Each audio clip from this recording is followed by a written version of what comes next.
Ya, halo teman-teman semua, ketemu lagi sama gue Maijun di channel Maijun Tarlando Sinaga. Dan seperti biasa ya, masih di seputar cara menghasilkan uang dari internet. Nah, buat teman-teman yang mungkin sering nanya ke gue, dari sekian banyak tutorial yang udah gue share beberapa tahun terakhir ini, kira-kira metode apa sih yang paling sering banget gue pakai ataupun gue fokusin untuk nyari duit secara online dari internet? Nah, jujur li ya, dari semua tutor cara nyari duit dari internet yang udah sering banget gue share dalam beberapa tahun terakhir ini, itu tuh hampir sebagian besar semuanya masih gue kerjain, alias masih gue fokusin sampai sekarang buat nyari duit dari internet. Seperti kayak misalkan mining, garap kripto, nge-freelance, nge-youtube, nge-blogging, itu semuanya masih gue kerjain untuk nyari duit secara online. Nah, tapi kalau misalkan ditanya sejauh ini, metode apa sih yang cuannya tuh paling gede menurut gue? Nah, kalau misalkan ditanya kayak gini, menurut gua ini jelas ya sektor kripto adalah juaranya. Nah, kenapa gua berani bilang kayak gini? Karena jujur li ya, dari kripto ini gua bisa menghasilkan 10 kali lipat bahkan sampai 30 kali lipat UMR Bandung hanya dalam 1 bulan aja. Dan pendapatan yang gua hasilkan di sektor ini bisa dibilang sangat jauh lebih besar jika dibandingkan dengan beberapa sektor lainnya yang mungkin gua nggak terlalu fokusin ya, seperti nge-youtube, nge-freelance, microjob, dan sebagainya. Nah, tapi perlu kalian ketahui, untuk bisa cuan dari kripto, ini tuh nggak gampang, karena di satu sisi, selain kita perlu modal, di sisi lain kita juga wajib fokus dan rela mengorbankan banyak waktu untuk sekedar melakukan riset ataupun memfilter suatu project kalau misalkan kita pengen dapat hasil yang benar-benar maksimal. Nah, lalu minusnya lagi dari sektor kripto ini sendiri, kripto sendiri saat ini tuh bisa dibilang bukan menjadi suatu garapan penghasil cuan yang cocok bagi sebagian orang, khususnya di Indonesia. Nah, kenapa gue bilang kayak gini? Karena just info buat kalian ya, di masyarakat kita sendiri masih banyak yang nganggap kalau kripto ini adalah sebuah praktek perjudian. Dan nggak sedikit juga masyarakat kita yang nganggap kalau kripto ini adalah sesuatu yang haram gitu ya. Jadi masih banyak banget pro kontra terkait instrumen yang satu ini. Makanya seperti yang gue bilang tadi ya, mungkin nggak semua orang akan cocok dengan yang namanya kripto. Makanya itulah kenapa sebabnya di YouTube gue nggak selalu fokus ngebahas tentang kripto aja. Kadang gue selalu selang-seling bahas yang lain juga, seperti microjob, freelancing, YouTube, blogging, dan sebagainya. Karena gue paham betul pemahaman masyarakat kita tentang kripto di Indonesia ini masih sangat minim banget. Padahal kalau misalkan gue lihat dari potensi cuan, sektor ini adalah salah satu sektor yang potensi cuannya itu gede banget kalau misalkan kita bisa manfaatkan dengan cara yang benar. Nah, dan perlu kalian ketahui ya, kalau misalkan kita berbicara tentang kripto, kripto ini sebenarnya sangat luas ya, gak melulu tentang trading gitu, karena untuk bisa cari cuan dari kripto, ada banyak cara lain yang bisa kita lakukan, seperti dengan cara staking, garap airdrop, ikutin launchpad, dan masih banyak lagi. Makanya sangat salah kaprah banget kalau misalkan orang menyamakan kripto dengan perjudian. Karena seperti yang gue bilang tadi ya, untuk bisa dapetin cuan dari kripto itu gak melulu harus dengan cara trading. Bahkan dengan cara gratisan pun kita bisa menghasilkan cuan dari kripto. Kalau misalkan kita udah ngerti dan paham betul caranya. Makanya inilah yang menyebabkan gue tuh suka banget nyemplung di industri yang satu ini. Selain karena peluang cuannya yang terbilang sangat besar, di industri ini pesaingnya juga masih sedikit gitu. Beda kayak di sektor freelance ataupun di sektor YouTube misalnya. Kalau misalkan di sektor freelance ataupun di sektor YouTube, itu tuh pesaingnya udah terlalu banyak, sehingga potensi cuan yang kita dapat dengan hasil usaha yang kita keluarin, itu kadang nggak selalu berbanding lurus. Nah, tapi kalau misalkan di kripto, itu pesaingnya bisa dibilang masih sedikit banget sampai saat ini. Makanya gua pribadi ini masih enak banget kalau misalkan cari cuan di sektor yang satu ini. Gitu ya, karena seperti yang gue bilang tadi ya, kenapa masih sedikit ya, karena masih banyak orang yang nganggap kripto ini perjudian. Yang kedua, masih banyak yang nganggap kripto ini haram gitu. Jadi di satu sisi itu mungkin kekurangan buat para developer kripto, tapi buat para penggarapnya itu adalah salah satu kelebihan. Karena dengan banyaknya orang yang masih skeptis dengan kripto, justru itu nantinya akan mengurangi tingkat persaingan ketika gue berburu cuan di dalam industrinya. Gitu teman-teman. Nah, lalu pertanyaan utamanya nih, untuk para pemula yang mau mulai terjun ke dunia kripto untuk nyari cuan, itu kita kalau mau mulai belajar, kira-kira belajarnya ini enaknya dari mana dulu, Bang? Nah, kalau untuk pemula, itu gua saranin kalian mulai belajar ataupun mengenal yang namanya DEX terlebih dahulu. Nah, DEX ini apa, Bang? Nah, DEX ini adalah singkatan dari Decentralized Exchange, yang dimana DEX ini adalah suatu protokol yang bisa kita pergunakan untuk menukar ataupun mengirim suatu aset kripto dari berbagai jaringan sekaligus. Dan gak cuma itu, DEX juga adalah tempat pertama yang sering digunakan oleh para pengguna kripto untuk berburu suatu koin potensial sebelum si koin tersebut rilis di Centralized Exchange. Jadi makanya seperti yang gue bilang tadi ya, kalau misalkan pengen belajar kripto, pertama-tama kalian mesti pelajari cara kerja dan cara pakai DEX terlebih dahulu. Karena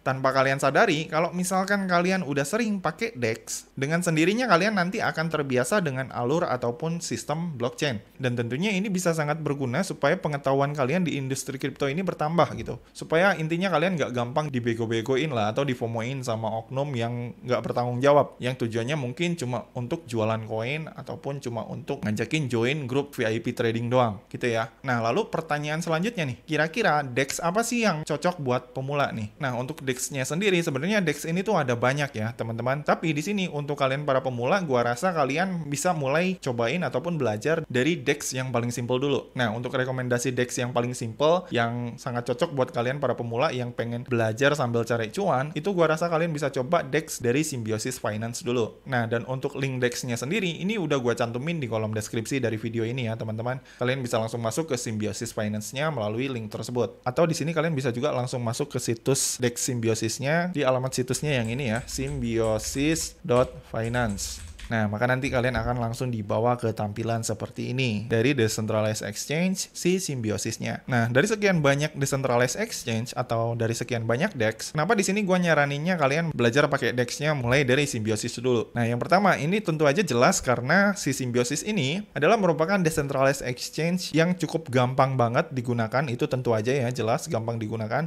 dan user friendly banget. Nggak begitu banyak modul-modul, nggak begitu ribet sehingga sangat mudah diadaptasi sama kalian para pemula. Selain itu, DEX-nya Symbiosis ini juga udah support berbagai macam jaringan blockchain ya. Mulai dari layer 1, layer 2, EVM, bahkan yang non-EVM juga dia udah support. Nah, dan untuk jaringan blockchain yang udah disupport sama si Symbiosis ini, di sini dia tuh udah mensupport sampai total 34 jaringan blockchain ya, teman-teman. Nah, lalu sekarang yang jadi pertanyaannya, gimana untuk bisa menggunakan DEX dari Symbiosis ini? Baik itu cara pakai dan juga cara cari cuannya. Nah, untuk cara pakainya sendiri ini cukup simpel ya teman-teman. Jadi hampir sama kayak kebanyakan DEX pada umumnya. Untuk bisa menggunakan DEX dari Symbiosis ini, di sini kalian memerlukan sebuah wallet kripto untuk mengkonekkannya dengan si Symbiosis ini. Nah, untuk wallet kriptonya ini kalian bisa pakai berbagai macam wallet kripto seperti MetaMask, Trust Wallet dan sebagainya. Nah, kebetulan di sini untuk wallet kriptonya yang gua pergunakan itu adalah wallet kripto dari MetaMask yang seperti ini ya teman-teman. Jadi langkah selanjutnya yang perlu kalian perhatikan sebelum kalian menggunakan DEX dari Symbiosis ini, di sini kalian perlu memiliki wallet kripto dulu, seperti dari MetaMask ini. Nah, kemudian habis itu kalau misalkan kalian udah mempunyai wallet kripto dari MetaMask-nya, di sini kalian bisa langsung mengkonekkan si wallet kripto kalian ke Symbiosis ini dengan cara klik tombol Go to Swap yang ada di sini. Nah, setelah kalian klik Go to Swap, nanti di sini di kolom sebelah kanan ini akan ada tulisan Connect Wallet. Nah, setelah ada muncul tulisan Connect Wallet, itu kalian tinggal konekin aja wallet kalian ke si Symbiosis ini melalui tombol Connect Wallet tersebut. Gitu ya, teman-teman. Nah, dan kemudian habis itu setelah kalian udah berhasil mengkonekkan wallet kalian dengan si Symbiosis ini, maka di sini kalian udah bisa menggunakan semua fitur yang ada di dalam Symbiosis.finance ini. Nah, kemudian habis itu pertanyaan selanjutnya, fungsi dari DEX ini sebenarnya apa, Bang? Nah, sebenarnya fungsi utama dari sebuah DEX itu adalah untuk melakukan penukaran sebuah aset kripto satu ke satu aset kripto yang lain, gitu ya. Dan ini kita melakukannya tanpa ada perantara. Jadi simpelnya kita bisa melakukan pertukaran tersebut secara decentralized alias secara bebas ya, tanpa ada penengah ataupun tanpa ada pihak ketiga di dalamnya, gitu ya. Nah, dan untuk cara nge-swapnya ini kalian bisa masuk ke kolom Go to Swap yang ada di sini. Dan di sini nanti kalian bisa nge-swap berbagai macam jenis koin ataupun berbagai macam jenis aset kripto dari wallet kalian yang udah kalian konekin sebelumnya ke berbagai macam aset kripto lainnya di berbagai macam jaringan yang udah disediakan di sini. Jadi fungsi utamanya sebenarnya adalah untuk nge-swap. Nah, tapi di sisi lain, swap ini juga bisa jadi satu fitur yang bisa kita pergunakan untuk nyari cuan. Nah, untuk nyari cuannya tuh gimana, Bang? Nah, jadi just info buat kalian, biasanya suatu token baru ataupun suatu koin baru yang akan rilis di Centralized Exchange, itu biasanya si token ataupun si koin baru tersebut rilis pertama kali itu biasanya akan rilis di DEX dulu atau di Decentralized Exchange dulu. Nah, jadi karena si koin tersebut rilisnya ataupun tersedianya di DEX dulu, jadi ini adalah suatu kesempatan emas yang bisa kalian manfaatkan untuk mendapatkan si koin tersebut di harga yang lebih bagus sebelum si koin tersebut nantinya akan rilis di Centralized Exchange exchange gitu ya teman-teman. Jadi misalkan nih, katakanlah kayak misalkan si token yang lagi hype nih beberapa bulan terakhir ini, token airdrop Hamster Combat misalkan. Nah, katakanlah si token Hamster Combat ini dia akan melakukan listing misalkan di bulan Agustus. Nah, biasanya sebelum si token-token airdrop ataupun token baru tersebut melakukan listing di centralized exchange, biasanya si token airdrop tersebut, katakanlah misalnya si Hamster Combat ini, itu biasanya dia akan melakukan listing di decentralized exchange dulu. Yang dimana tentu aja kalau misalkan udah rilis di decentralized exchange, kalian bisa membeli si tokennya di harga yang cenderung lebih bagus. Nah, dan untuk cara belinya sendiri di decentralized exchange, ini kalian tinggal masukin aja misalkan di sini si koin baru tersebut. Misalkan katakanlah si Hamster Combat rilis di jaringan TON.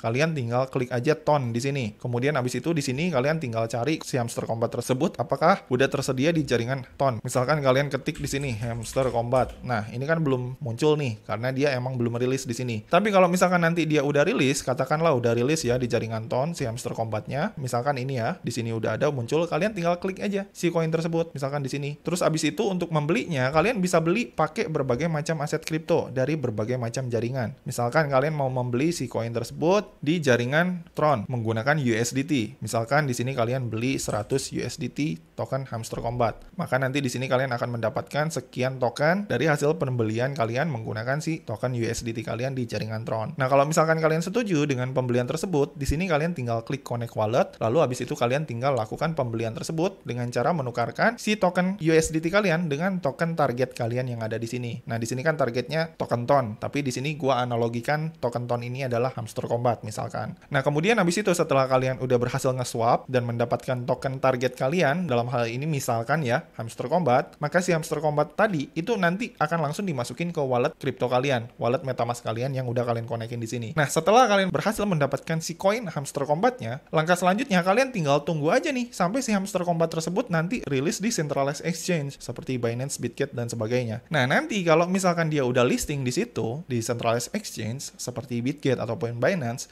kalian bisa langsung jual aja si token Hamster Combat kalian saat si token tersebut rilis. Yang dimana biasanya ketika dia rilis di centralized exchange itu biasanya harganya akan jauh lebih bagus jika dibandingkan dengan harga ketika dia rilis di DEX gitu ya teman-teman. Jadi itu adalah cara untuk nyari cuan dengan berburu suatu koin potensial di dalam decentralized exchange khususnya di Symbiosis ini gitu teman-teman. Jadi sederhananya dengan adanya DEX ini kita bisa beli si koin tersebut di harga yang lebih murah duluan dan mempersiapkannya untuk kita jual ketika dia listing di exchange yang lebih terkenal dengan harga yang lebih tinggi gitu. Jadi simpelnya nanti kita bisa dapat cuan dari selisih harga ketika kita menjualnya di centralized exchange gitu teman-teman. Jadi itu adalah cara nyari cuan dengan cara nge-swap. Nah, kemudian habis itu di Symbiosis ini selain dengan nge-swap seperti yang kalian lihat ya, kalau misalkan ini kalian scroll ke bawah, di sini juga ada berbagai macam fitur lainnya yang bisa kalian manfaatin untuk nyari cuan selain dengan cara nge-swap token ataupun nge-swap coin. Nah, seperti yang kalian lihat di sini, kalau misalkan ini kalian klik pools, terus abis itu di sini kalian klik tombol go to pools, maka nanti di halaman ini akan ada muncul tampilan seperti ini yang bisa kalian pergunakan untuk nyari cuan tambahan tanpa harus nge-swap ataupun tanpa harus trading. Nah, di kolom poolsnya Symbiosis ini kita bisa nyari cuan hanya dengan menjadi seorang liquidity provider. Nah, liquidity provider ini apa bang? Nah, liquidity provider ini adalah seseorang yang menyimpan beberapa asetnya ataupun menyimpan beberapa dananya agar perputaran transaksi di dalam DEX tersebut bisa berjalan dengan lancar gitu ya teman-teman. Nah, keuntungannya buat kita apa nih kalau misalkan kita menjadi liquidity provider?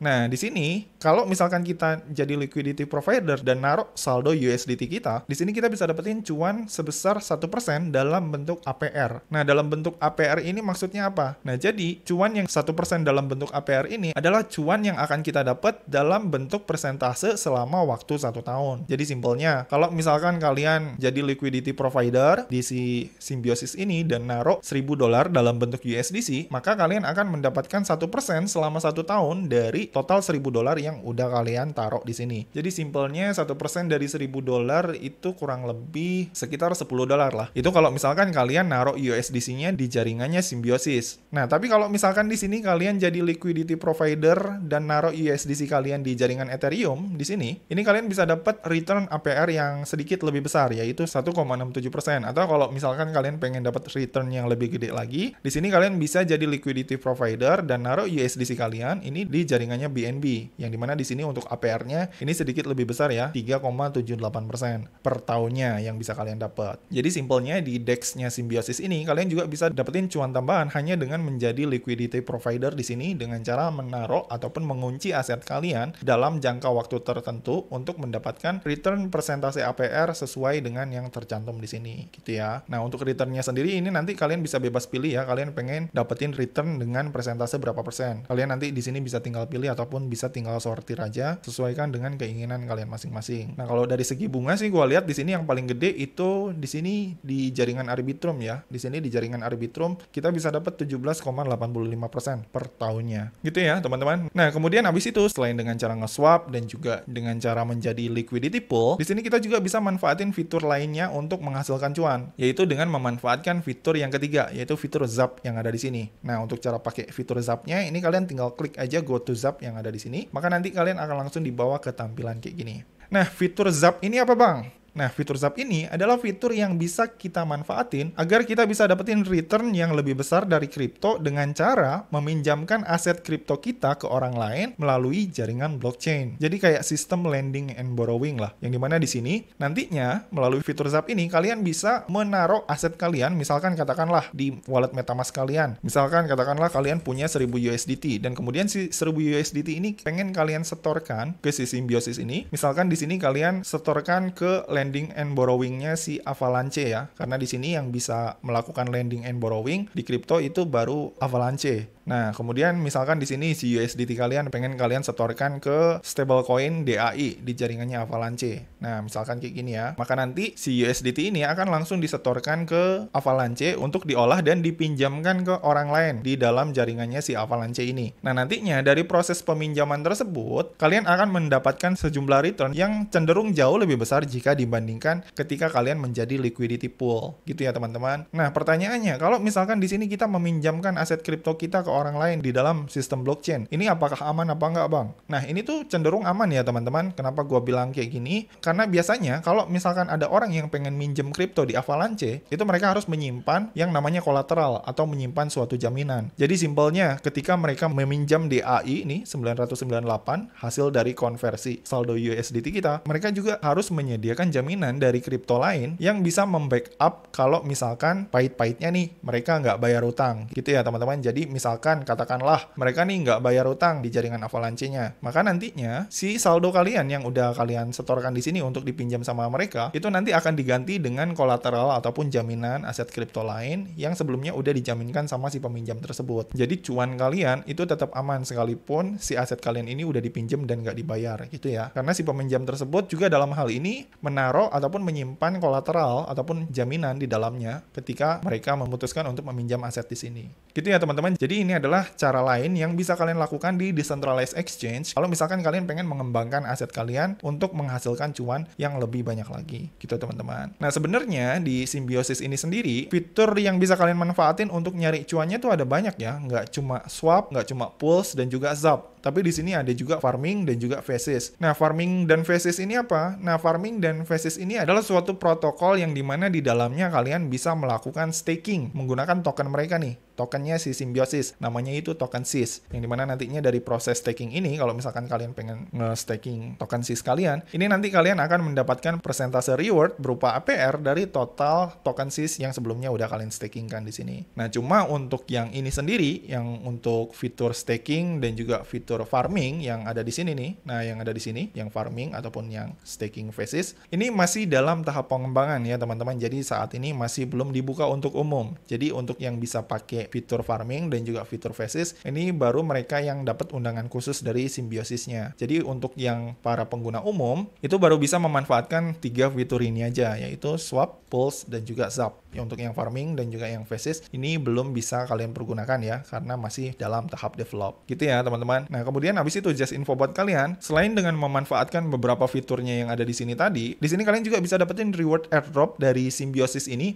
Kalau misalkan di sini kalian nge-hold tokennya si Symbiosis ini, yaitu token SYS. Nah, token SYS-nya itu yang kayak gini ya, teman-teman. Ini kalau misalkan kalian masuk ke CoinMarketCap, kalian bisa lihat tokenomic ataupun profil dari token SYS-nya si Symbiosis ini. Nah, yang ini. Yang dimana kalau misalkan kalian ini nge-hold token Symbiosis, nanti kalian juga akan bisa berkesempatan dapetin airdrop dari beberapa project seperti dari Scroll, kemudian Line, Zeta Chain, dan masih banyak lagi. Itu hanya dengan ngehold si tokennya si Symbiosis ini. Gitu ya teman-teman. Nah, tapi disclaimer dulu ya, ini tuh bukan merupakan suatu ajakan untuk membeli ataupun menjual suatu koin gitu ya. Di sini gue hanya sebatas memberikan informasi dan edukasi terkait keuntungan apa aja yang nantinya bisa kalian dapetin kalau misalkan kalian ngehold token SYS dari si Symbiosis ini. Gitu ya teman-teman. Kalau misalkan kalian memutuskan untuk membeli ataupun menjual dan dapetin benefitnya, tetap kalian utamakan untuk melakukan yang namanya riset terlebih dahulu, alias do your own research. Gitu ya teman-teman. Jadi kesimpulannya, buat kalian para pemula yang mungkin pengen belajar kripto, ini gua saranin kalian fokus untuk ngulik yang namanya DEX dulu. Kalau misalkan kalian udah ngerti dan paham tentang cara pakai DEX, ini nanti kalian mau berkelana ataupun mau bertualang ke manapun di dunia kripto, ini nanti sistemnya nggak bakalan jauh-jauh sama yang namanya DEX gitu ya. Kayak misalkan nanti kalau misalkan kalian ke centralized exchange nemu yang namanya staking, itu kalian udah nggak asing lagi karena di DEX itu udah ada yang namanya staking. Terus misalkan kalian kalau misalkan nemu fitur yang namanya lending and borrowing di suatu platform, itu kalian nggak akan bingung lagi karena di DEX-nya Symbiosis ini udah ada fitur ZAP yang si konsepnya juga sama-sama lending and borrowing gitu ya teman-teman. Nah kemudian habis itu pertanyaan selanjutnya, kalau untuk pakai DEX seperti Uniswap ataupun PancakeSwap itu kira-kira sama nggak bang dengan yang Symbiosis ini? Nah kalau misalkan dibilang sama apa enggak, ya itu menurut gua sama ya. Cuma bedanya kalau di PancakeSwap ataupun di Uniswap itu mungkin fiturnya nggak sekomplit dan nggak sesederhana si Symbiosis ini gitu ya. Jadi makanya di sini untuk pemula seperti yang gue bilang tadi, gue lebih prefer menyarankan kalian pakai yang ini dulu sebelum ke yang lain. Karena di sini seperti yang gue bilang tadi, selain si Symbiosis ini udah support 34 jaringan blockchain, di sini kita juga ketika melakukan transaksi ini terbilang sangat cepat dan rate-nya jauh lebih murah jika dibandingkan dengan beberapa DEX lainnya gitu teman-teman. Dan selain itu dari segi project, khususnya dari segi token, menurut gue Symbiosis ini mempunyai potensi yang cukup baik ya. Karena di sini seperti yang kalian lihat, projectnya Symbiosis ini sendiri, di sini dia tuh udah di backup sama beberapa venture capital ternama seperti Binance Labs dan juga Blockchain.com, yang dimana kedua nama ini yaitu Binance Labs dan juga Blockchain.com ini adalah venture capital yang udah sangat besar di dunia kripto. Jadi simpelnya dengan adanya support dari venture capital yang besar seperti Binance Labs, Blockchain.com dan juga beberapa venture capital lainnya, ini bisa membuat potensi Symbiosis ini baik itu project ataupun tokennya bisa mempunyai masa depan yang cukup baik gitu ya teman-teman.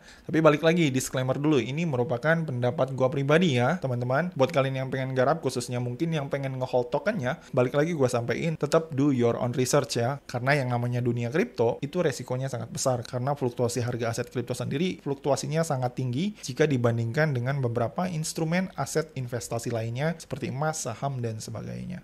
Oke, jadi gitu aja ya teman-teman video gue kali ini. Jadi kesimpulannya buat kalian para pemula yang mungkin pengen mulai belajar dan menekuni seputar dunia kripto, ini kalian mulai pelajari tentang tata cara make DEX dulu. Salah satunya Symbiosis ini, karena itu adalah hal yang basic, yang paling penting dan perlu kalian ketahui kalau misalkan kalian pengen terjun di dunia kripto dan menghasilkan cuan dari kripto. Oke, jadi gitu aja ya. Kalau misalkan dari kalian masih ada yang bingung atau mungkin ada yang pengen ditanyain seputar video kali ini, kalian bisa langsung komen aja di bawah ya. Dan seperti biasa, kalau misalkan kalian suka dengan video ini, jangan lupa klik like, subscribe, dan juga share ke teman-teman kalian ya. Semoga bermanfaat dan sampai ketemu di video selanjutnya.